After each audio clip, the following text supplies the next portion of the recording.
Good morning, everyone. Tom Grisafi, and you know Mr. Jim Wiesemeyer. Well, Jim wishes he could be there in person, but as you know, Mother Nature is large and in charge. I've been to this meeting before. I happen to know you all are some of the best producers in America. I'm in Valparaiso, Indiana, and today Jim is just outside the Capitol. Let's not waste any time, but we want to thank our gracious host and all the guests. Now we got to get something to drink, get a cup of coffee, because once we wind up Mr. Wiesemeyer, he don't stop. Bring your questions, bring your comments. After you watch this video, Jim's going to be live on a Zoom call, I believe, and he's going to be taking your questions and comments. If you forget to ask him something, I'm putting Jim's email here at the bottom, wiesemeyer@gmail.com. Jim is so responsive. Now, I got something funny to tell you. We bring to you today over a combined 130 years. You can all do the math on how we got to that number. I'm the 30 and Jim's the 100. Mr. Jim Wiesemeyer, everyone. Before we get there, though, I just want to show you how awesome he is. Every week, usually on Friday or Saturday, we do a show called Wiesemeyer's Perspectives, and we'll give him an introduction, and then Jim's going to take over from there. He's got 40 great slides, and I think you're really going to enjoy it.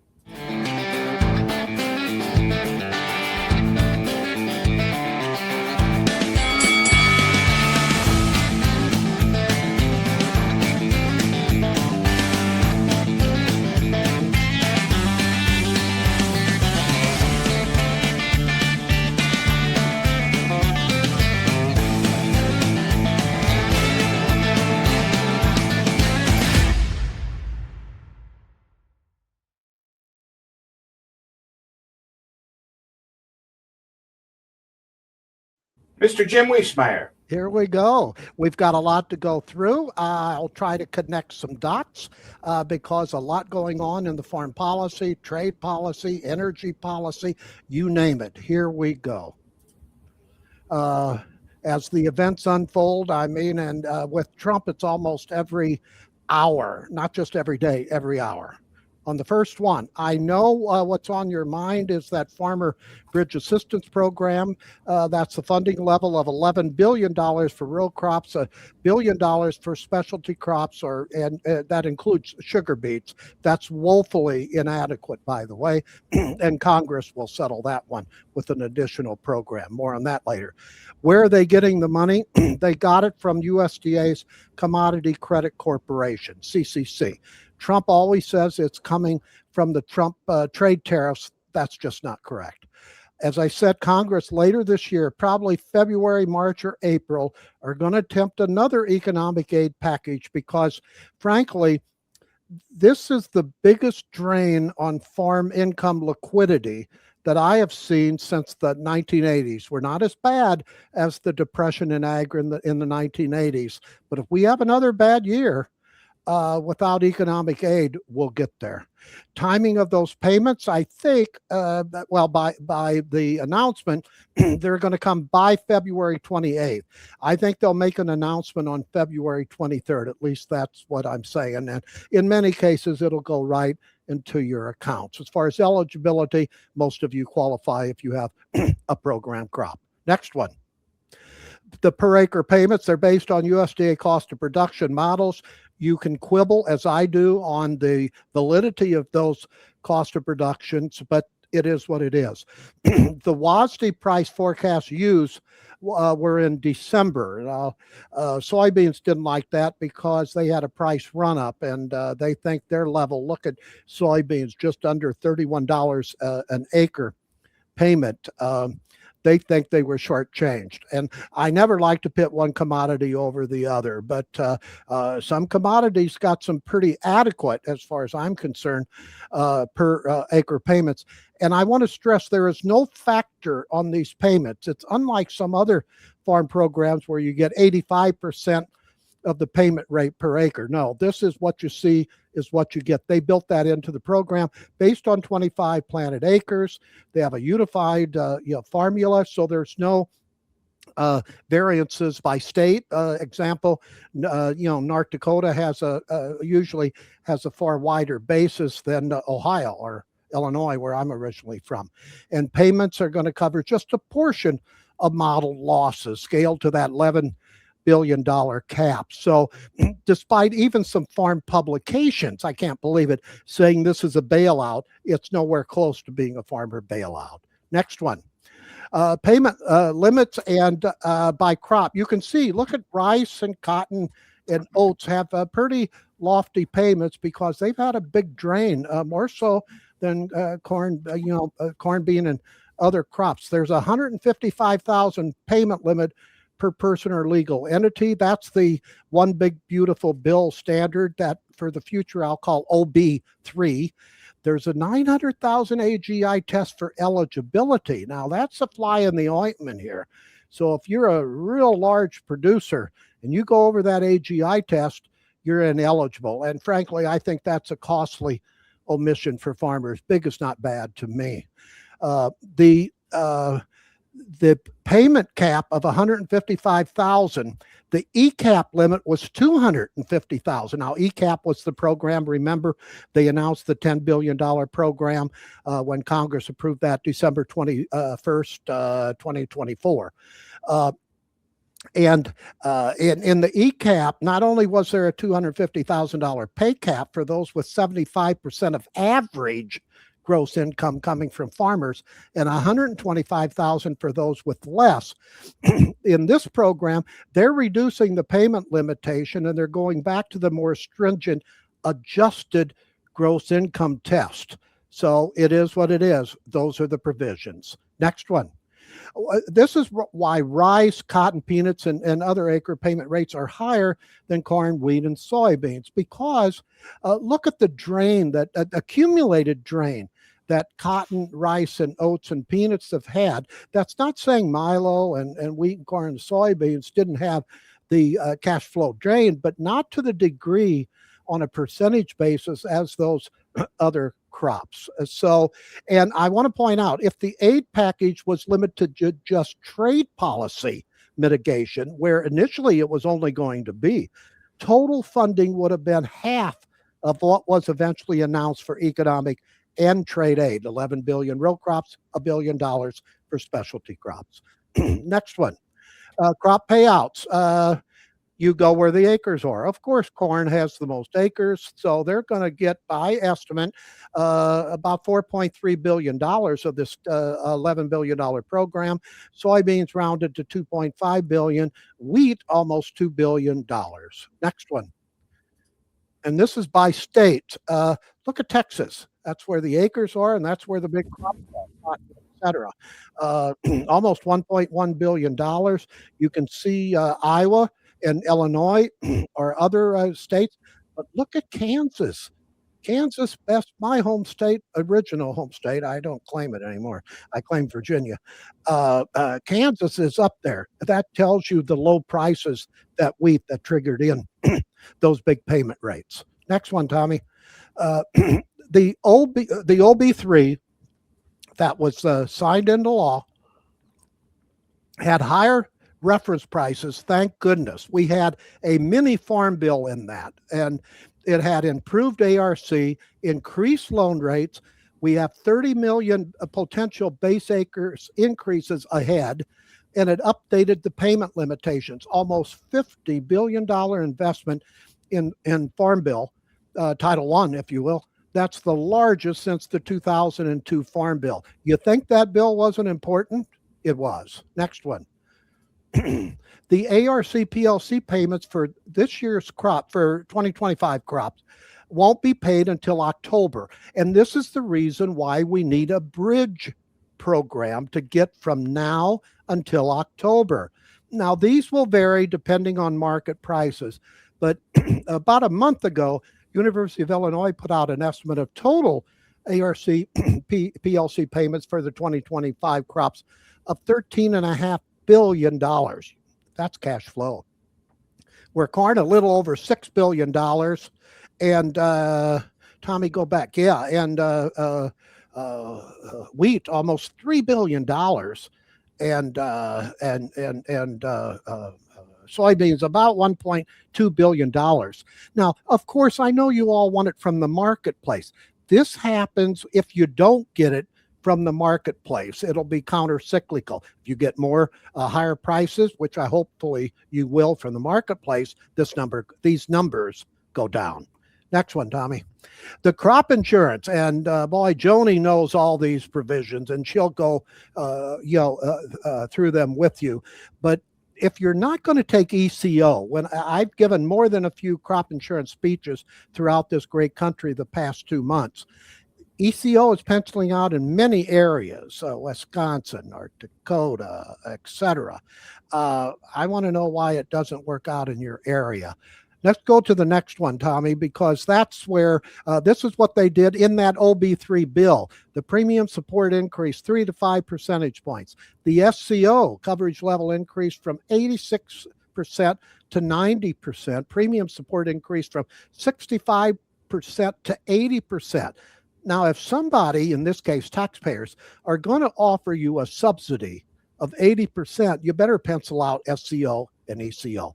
There are some beginning farmer incentives that I know Joanie can go through, with you if you need it, or know someone that needs those provisions. Next one. This is the economic aid, $42 billion since January 2025. Now, a lot of this has not yet been paid out. We don't have the supplemental disaster relief program, the number 2, the stage 2, has not been paid out yet. And that's been a disaster in itself. We did have the ECAP. There was that $10 billion. That has been paid out. Where the Farmer Bridge Assistance coming later than February 28th. We have the Emergency Livestock Relief Program has been paid out $2 billion. And marketing assistance for specialty crops, that's the prior program of $2 billion.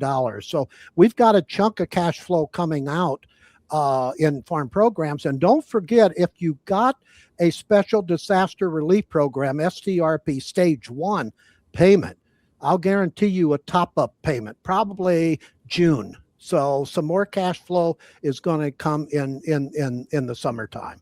Next one.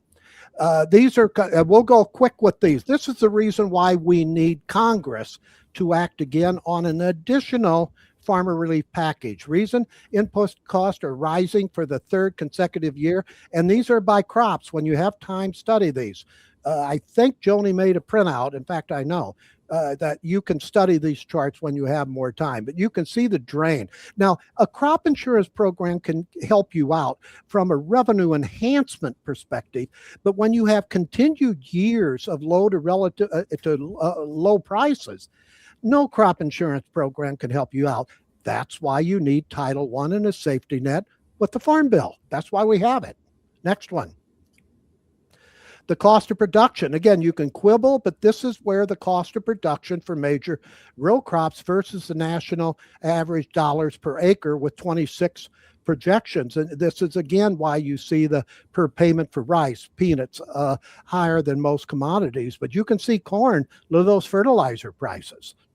So this is, and it shows you by input cost. And this is from Farm Bureau. John Newton is a good friend of mine. He's their top economist, does a great job with graphics. But you can see the cost for rental rates, fertilizer, overhead costs, taxes, equipment cost, seed, chemicals, and fuel. Study this when you have more time.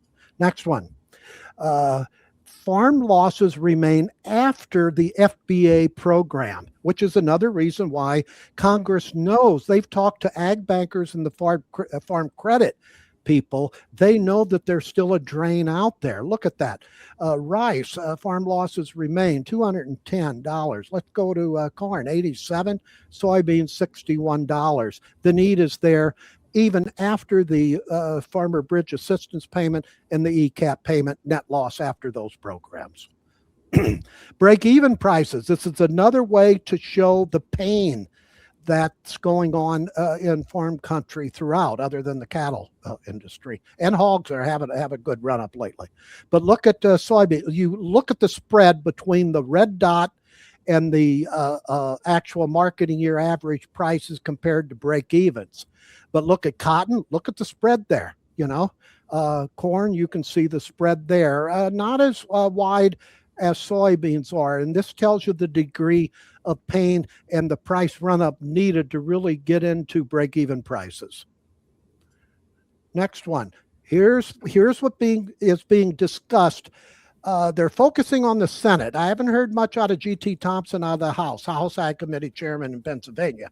All he said is he thinks it's going to be more than $15 billion. Now, Hoeven, Senator John Hoeven, Republican, North Dakota, is chairman of the Senate Ag Appropriations Subcommittee, a very important committee when it comes to farmer aid. He says not only will there be at least $15 billion total, or more than, $5 billion is going to come from specialty crops. Compare that to the Trump administration's $1 billion. So finally, they're going to get serious for specialty crops. There's an expanded FBA coverage. What does that mean? Additional funding to cover a larger share of producer losses and speed delivery of assistance. They know you need this right away. This is a major change from the FBA program. They want to include prevent plant eligibility. So they'll include those prevented plant acres as eligible under FBA. I think they're not eligible under FBA, so I'm updating this as ineligible under FBA. Higher payment limitations. This is important. The bill does the same thing as ICAP, not FBA. They're going to apply an average gross income test rather than an adjusted gross income test solely for the purpose of determining your payment limitation, which would be $165,000 per person if less than $75,000 of average gross income comes from farming, or $250,000 per person if 75% or more is derived from farming. And more than a few of you will qualify for that. What's this mean? Bottom line, no means test that locks you out of the program like the FBA test has. So this is this will put a lot more money on the tables of the producers who produce the vast majority of production in this great country. Next one, Tommy.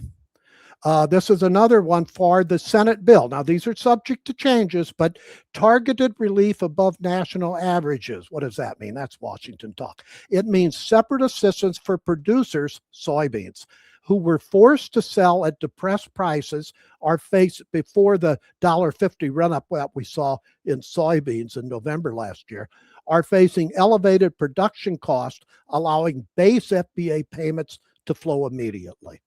Sugar beet and cane assistance. I give more than a few speeches in sugar beet country, and I'm going down to cane country shortly, actually next week.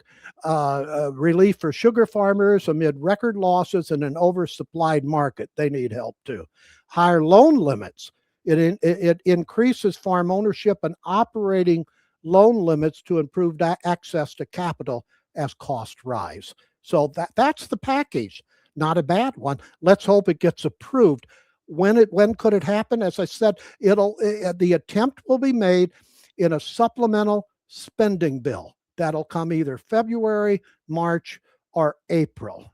So watch the supplemental spending bill. Next one. Here's some other key policy decisions ahead. Year-round E15 for corn. Now, later today, this is being recorded on Tuesday. Trump is in Clive, will be in Clive, Iowa. That's a suburb of Des Moines, Iowa, at 4 o'clock Eastern time.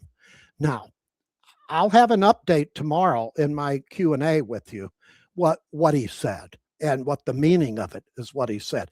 But if he doesn't come out and support mandated E15, because the corn and biofuel lobbyist, I think, had a failed strategy in trying to get it in a minibus bill, and they probably listened too much to the support from the American Petroleum Institute. But if Trump doesn't deliver verbatim support to have Congress pass mandated E15, he's going to be a goat. If he mentions support for it, he'll be a hero in farm country again. No, go back, Tommy. I want to point out some other toss-up payments for SDRP Stage 1. That's the Special Disaster Relief Program, probably coming up in June. The Stage 2 implementation disaster in itself. I've seen few USDA programs implemented so stupidly as this one. They used this a base or spring price rather than a harvest price. And the emails I've received from farmers after penciling out what they thought they were going to get, had they operated SDRP stage 2 like SDRP stage 1, and then to see that money vanish like an Etch-a-Sketch machine. Not happy. Senators are going to push to reverse the decision in eliminating prevent plant buy-up coverage. I don't know how much of that is in Ohio, but I was in Joanie's good friend Ruth Gerdes. They didn't like that provision. So a number of senators have written Brooke Rollins, USDA, and other USDA officials saying, hey, pull back that bad decision. EPA decisions, you corn and soybean growers. We have some key decisions ahead. What are going to be the mandated levels for corn, biodiesel, renewable diesel for 2026 and 2027? Now, most people say that that decision won't come until either late February or early March. I hope Trump surprises us and announces it in Iowa this week. I doubt it. Does EPA keep or drop the proposal for halving the RIN values, in other words, 50%, on imported fuel or fuel from imported feedstocks? If he does, that means more demand for domestic crops. Okay, and this is EPA Administrator Lee Zeldin, and we'll talk about him more later on. How does EPA handle the SRE reallocations? Always a market sensitive issue of how they're being treated and what are going to be the reallocation, because again, that can impact demand for corn especially. Does EPA reduce the biomass-based biodiesel level from the proposed mark of 5.6 billion gallons? Here's what to watch out for. That's the mandated level. Now they're saying a range of 5.2 to 5.6 billion gallons. What stage of that range are they going to announce? At the higher end will be good for the soybean complex market. And the last one, we may get some information on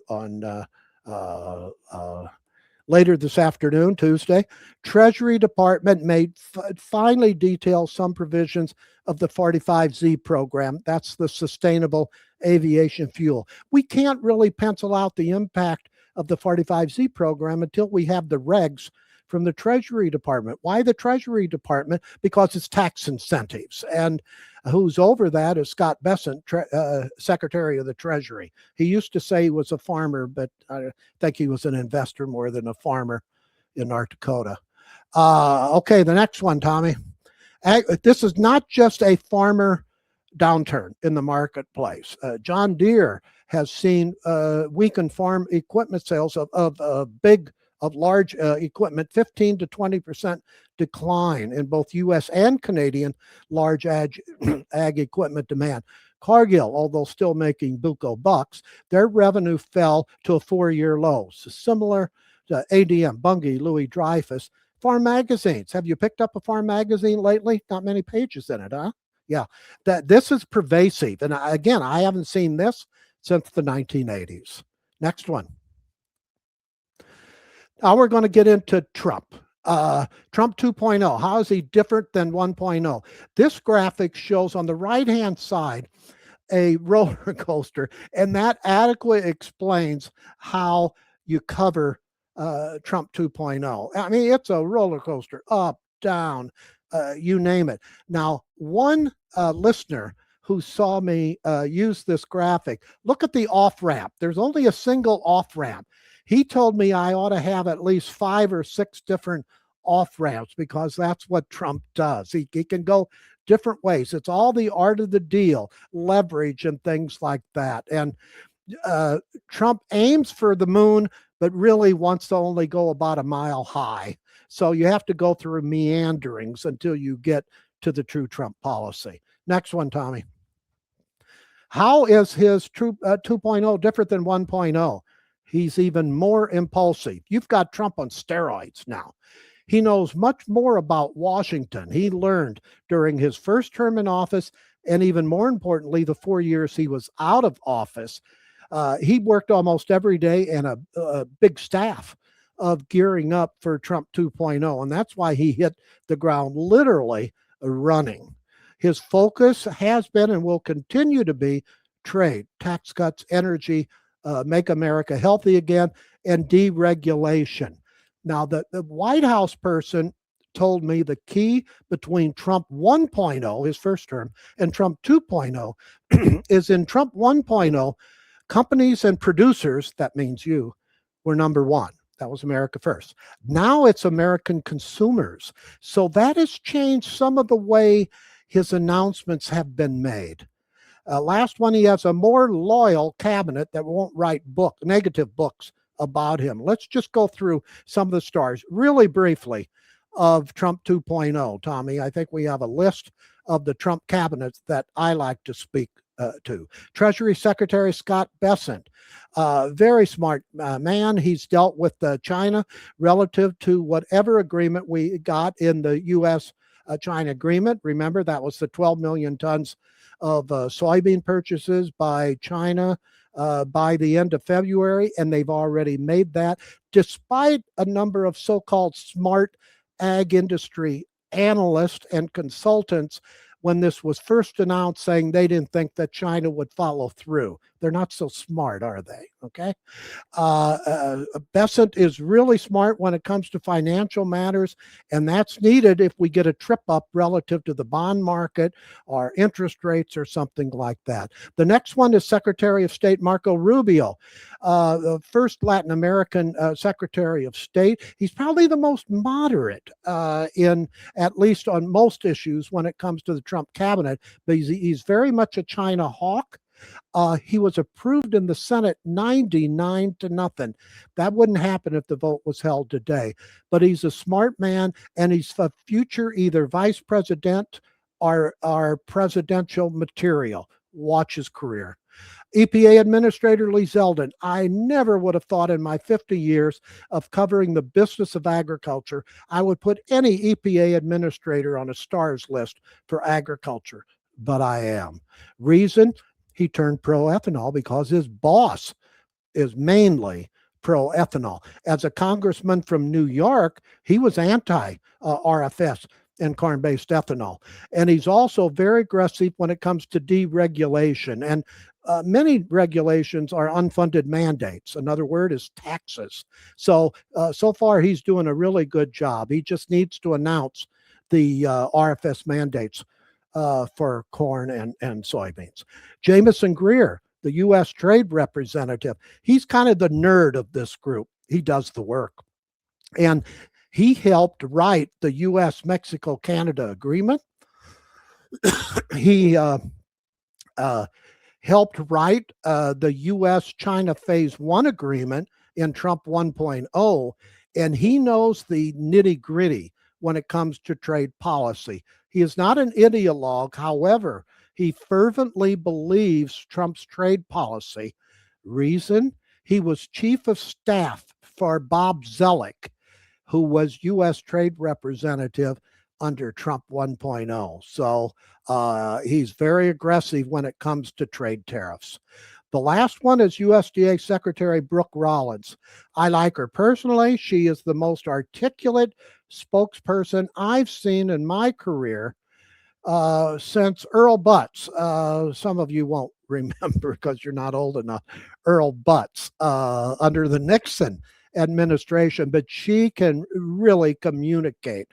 And she's very close to President Trump. She's really Trump with a skirt, as far as I'm concerned. She's that close in saying her comments.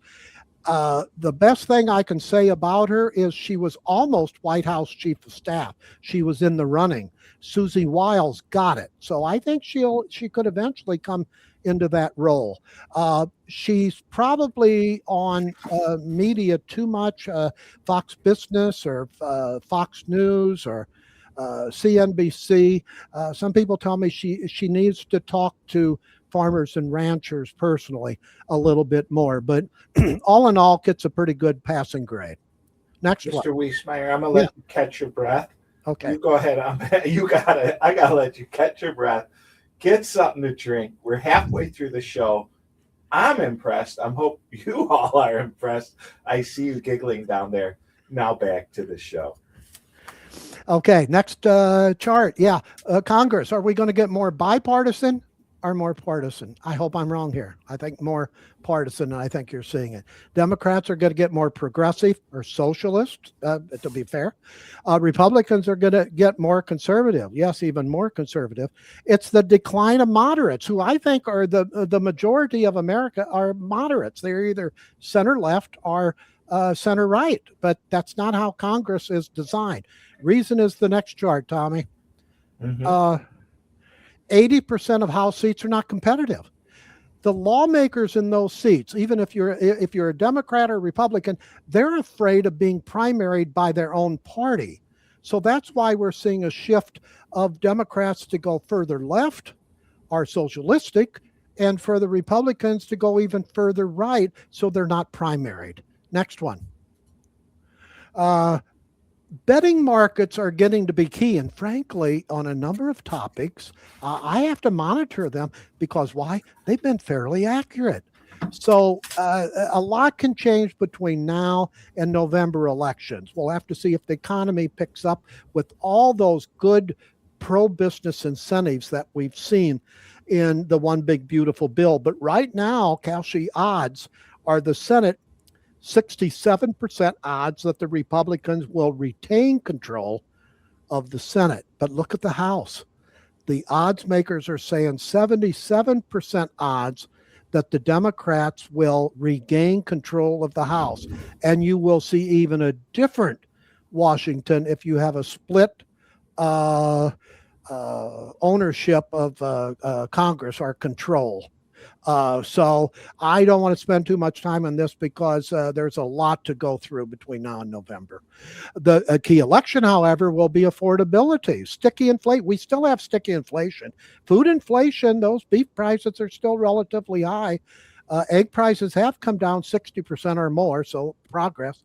Unemployment is going to continue to rise a bit. That's why eventually our Federal Reserve, not on the 28th, they'll probably hold interest rates steady, but we got to listen to see what they say about future rates. And it looks like they should cut them 1 to 2 times yet this calendar year. Healthcare, wherever I go, especially in farm country, if you don't have a spouse working off farm and getting company paid insurance, not total paid, because you've got skin in that game too, you're paying a hefty fee for healthcare. Childcare. Oh my goodness, I've talked to many a farmer couple who have to pay for healthcare, and if it's like here in the East, it's like buying a car, even more expensive. Electricity prices. Trump is correct when he says that regular gasoline is down. I was in Oklahoma a while back, and it was under $2 a gallon. Last week it was $2.85 a bushel average in the U.S., but it's electricity prices. My last monthly bill in Loudoun County, Virginia, which is one of the mecca of data centers, they're using a lot of electricity here. I used less electricity than I did the year before, but I paid $100 more. That's all you need to know. Americans are paying more and more for electricity. We have to improve our grid. There's other reasons why. Tax cut benefits are going to land primarily in the wallets of well-to-do households, and this graphic shows it, while tax and program cuts will hurt low-income earners. So we're seeing an increasingly split between the haves and the have-nots. And that's why I think you've seen the increase among some young people on the socialistic side. They just don't understand history when it comes to socialism. Next one. What's the ag legislative agenda? Cost price squeeze for row crops continue, not so for cattle and hogs. Anxiety from farmers, ag bankers, farm credit over cash flow. That's why we have the need for the announced aid and hopefully future aid from Congress that I think that will come. And if we don't, then we'll have a world of hurt again. Next one, Tommy. Will there be a Farm Bill 2.0 or skinny Farm Bill, as they call it? I think it could come out of the committees. But the perspective is that will the Democrats, especially in the House, watch Angie Craig. She's the ranking member of the House Ag Committee, who, by the way, is running for senator in the state of Minnesota. There are some key issues in this Farm Bill 2.0, especially in the farm credit area. So I'm gonna put the onus on, will there be enough House Democrats to vote for Farm Bill 2.0? Why is that important? Because you're going to have 40 or more Republicans in the House who will vote against this bill. That's why G.T. Thompson, House Ag Committee Chairman, Republican from Pennsylvania, needs those Democrat votes to get this bill off the floor. And it looks like the markup vehicle for Farm Bill 2.0 is going to be released in late February. Next one. To be fair, this is Trump's trade policy. This is the White House. What the White House tells me. I asked for 5 goals, and this is what they told me: restore equity in trade, pretty good; protect U.S. manufacturing and critical supply chains. We need that. That's also called reshoring here in the United States, or nearshoring in Mexico and Canada, even though we've had some issues, big issues with Canada lately. Generate revenue for the federal government. That's those tariff funds. Strengthen domestic industries like steel, aluminum, and autos, but at what cost to the farm equipment industry here? Establish American power over global trade rules. Trump doesn't like the WTO. He likes to make the rules himself on trade. Next one. What is the focus of the new trade accord? Energy, investment funding, all those billions of dollars coming in from Japan, South Korea, and other countries, and infrastructure needs. Those are the primary goals of these new trade agreements. Next one, Tommy. Now, when it comes to agriculture, you might want to say, what's happening in agriculture? There have been some initiatives that have been good for agriculture in these trade agreements, such as ethanol, things like that. But I want to see the true additionality for U.S. farm exports as a result of these trade agreements. And so far, we don't have the evidence. Now, these are the tariff revenues under both Biden, you can see flatline, and Trump administration. You can see. You would hope that would be a corn or soybean price chart, huh? Yeah, going up. This is Trump's ATM machine. But now the next slide, Tommy, shows you this is going to be an issue with the Supreme Court, who is going to rule eventually on the constitutionality of Trump's trade policy, especially when it comes to those trade tariffs. Now, even if Trump were to lose that, he's got a number of areas in his toolbox, but they'll be more cumbersome. Section 232, 301, 122. You can study these alternatives as you have more time. I think whenever we get the Supreme Court ruling, I think they're out a month now, so it won't be anytime soon. We thought we might get it the last 2 weeks, but they didn't offer an opinion on it. I think it could be a complex rule. So this could be really a dual. It could go in many different directions. So watch that rule watch that decision once it's announced. Next one. Yeah. Go back to that. Like what you're talking about is the complexity of all this money that we're getting. They may make them unwind that. Isn't that the stress? That will impact the bond market, I'll tell you that. But that's why I say we have to see what ruling. The Supreme Court could rule from henceforward, where they wouldn't have to repay the tariffs already garnered. I don't know that for sure, but it would lead to, if they have to pay that back, we're talking market impacts, we're talking time, etc. So that's why this is such a big decision. Next one, policy. We're going to the conclusions here. We have low prices, margin stress is dominating farm economics. Any market downturn this year is quickly going to revive the aid versus no aid debate. But USDA has already signaled they've reached their limit. That's why Congress is going to attempt more aid. We're going to see acreage competition and production risk in a few months. We're going to have probably a price run up just in corn and soybeans just to attract the acres. We've had record corn exports, so it's not all negative. Soybeans, it's domestic use game. Brazil impacts are the key, and we'll talk about that briefly in 1 minute. I keep saying RFS and 45Z, Sustainable Aviation Fuel, details are key, both from EPA and the Treasury Department. Labor, wherever I go, labor, how to get it, how to keep it is probably one of the top three of many agribusinesses. We've had some H-2A changes. House Ag Chairman G.T. Thompson wants a year-round season rather than a seasonal worker. He's not yet officially introduced that, but it's something to watch. Next one. Confronting China. Look at that. Look at China's growth is coming at the rest of the world's expense. Look at their exports on the chart versus their imports. You talk about a spread. That's a chart Trump would love for the U.S. Their commodity pull has raised input cost for others. Fertilizer. They've held back on fertilizer sales. So what I want to tell you for the years ahead, not right away, we have to expand our trade exports, especially for corn and soybeans, especially to countries other than China, because we are in an ideological war with China. Brazil is eventually going to find that out too. Next chart, Tommy. Confronting Brazil. Brazil is the powerhouse in the world, ag powerhouse in the world right now. Low prices and their rise is structural, not cyclical. They're a year-long competitor. Their long-term soybean acreage growth continues in the Cerrado and Center West areas.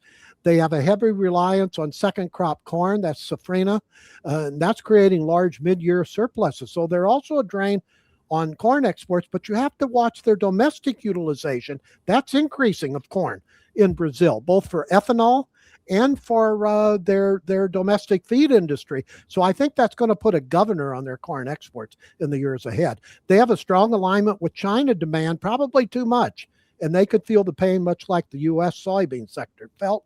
Logistics is no longer their weak spot. Billions of dollars have been pumped in and continue to be pumped into Brazil's transportation market.